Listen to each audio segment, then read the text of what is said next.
अभी भी यही चीज़ है। एंड एक तो हमेशा आप इतने अच्छे टॉपिक्स लेकर आती हैं ना, तो मैं हमेशा आपको यही बोलती हूँ कि अच्छी बात एक सदका होता है, राइट। और ये इस प्लेटफॉर्म के थ्रू अगर हम अवेयरनेस फैलाएं ना, अवेयरनेस तो अभी भी इतनी नहीं है।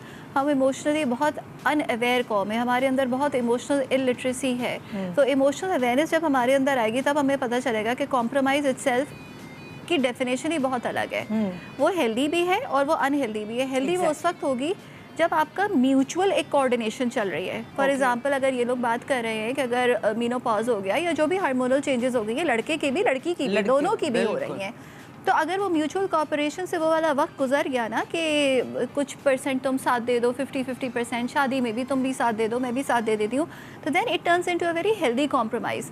लेकिन अगर कॉम्प्रोमाइज़ सिर्फ आपके इंडिविजुअल उस पर आ रहा हो कि आपको किसी के साथ समझौता करना है और खाली एक ही बंदे ने करना है, एक ही बंदे ने, टीम दो बंदों की, लेकिन करना लड़की ने, हाँ लड़की ने करना है और अपनी किसी चीज़ पे नहीं करना है, वो दूसरे की एक्सपेक्टेशंस पे पूरा उतरने के लिए वहाँ पे कहीं पे समझौता करना है जहाँ पे उसकी ऑटोनॉमी गायब हो रही है, जहाँ पे उसकी आइडेंटिटी डिमिनिश हो रही है, जहाँ पे उसका एक पूरा वजूद ख़त्म होता जा रहा है। क्यों? क्योंकि उसको दूसरे की एक्सपेक्टेशंस पे अपने आप को कुर्बान करके समझौता करना है। तो now this comes as a very unhealthy pattern. और फिर यकीनन वो आपके इमोशनल, साइकोलॉजिकल, मेंटल, फिजिकल हर डिस्ट्रेस में वो आ रहा होता है। एग्जैक्टली बिल्कुल। जैसे आती है, जैसे बच्ची जब हार्मोनल चेंजेस यही 11, 12, 13 साल के बच्चे या बच्ची को होते हैं, इंस्टेड कि हम उनको एम्पावर करें, हम उनको शेम में डाल देते हैं।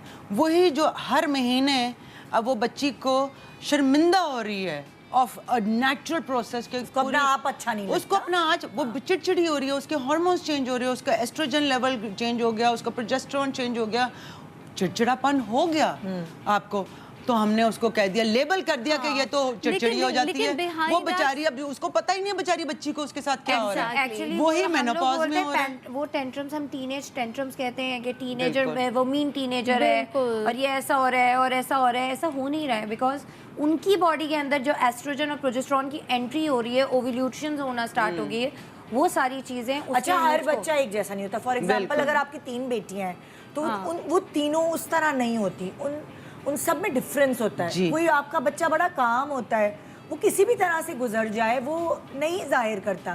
कोई आपका बच्चा बहुत ज़्यादा फनिकी होता है, मतलब तो ये क्या चक्कर है? हो तो सबके साथ रहा है, लेकिन कभी कोई उसको अलग तरीके से लेकर चल रहा है, कोई अलग तरीके से। इसी तरह मेनोपॉज में भी है, बहुत सारी खवातीन कामली वो प्रॉपर टाइम गुजार देती हैं और बहुत सारी खवातीन को आपको नज़र आता है कि यार ये इनको हो क्या गया है, ये इतनी चिड़चिड़ी क्यों हो गई है, ये ऐसे तो नहीं थी पहले। तो ये क्या सिनेरियो है? वही इट डिपेंड्स कि आपका जो हार्मोन्स हैं वो कितना रिसेप्टर को, ब्रेन रिसेप्टर्स को और आपके एंडोर्फिन्स को और डोपामीन को एग्जैजरेट कर रहे हैं या उनको कम कर रहे हैं। तो वो सबके अंदर अलग अलग ही होता है। और वैसे भी टॉलरेंस आप नॉर्मली, मैं तो लेबर रूम में होती हूँ, तो कितने पेशेंट्स होते हैं वो बहुत शाउट करते हैं, उनसे लेबर पेन बर्दाश्त नहीं होता।